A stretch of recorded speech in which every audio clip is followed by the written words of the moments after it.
Pendant sa campagne électorale, Félix Tshisekedi voulait incarner la fermeté.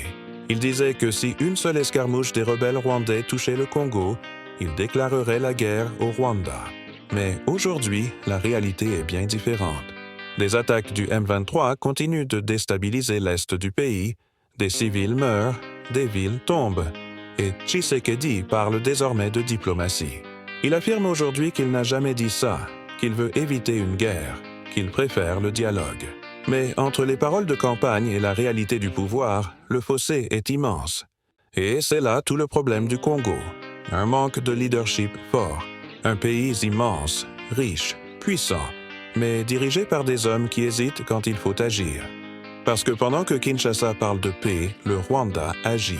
Un petit pays, avec une armée disciplinée, une stratégie claire, et surtout des soutiens puissants à l'extérieur. Car oui, le Rwanda ne joue pas seul. Derrière lui, il y a des alliés politiques, économiques et militaires qui profitent du chaos dans l'est du Congo. Des puissances étrangères, des multinationales, et même des réseaux d'intérêts privés qui tirent profit de l'instabilité pour exploiter les richesses du sous-sol congolais. Chaque mine contrôlée par un groupe armé, chaque zone perdue par l'armée congolaise, rapporte des millions à ceux qui financent ce désordre. Et pendant ce temps, le gouvernement congolais reste divisé, lent, désorganisé. Certains responsables préfèrent préserver leur poste plutôt que de défendre la souveraineté nationale.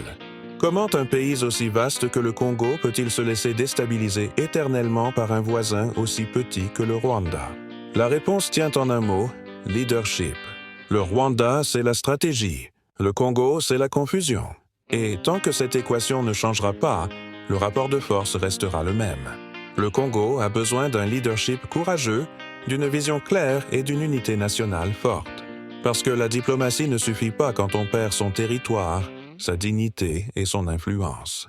Et toi, dis-moi en commentaire, penses-tu que Félix Tshisekedi manque de courage ou que le vrai problème ce sont les puissances étrangères qui tirent dans les ficelles derrière le Rwanda? Et surtout, abonne-toi à Au cœur de l'info pour comprendre la vérité derrière les apparences.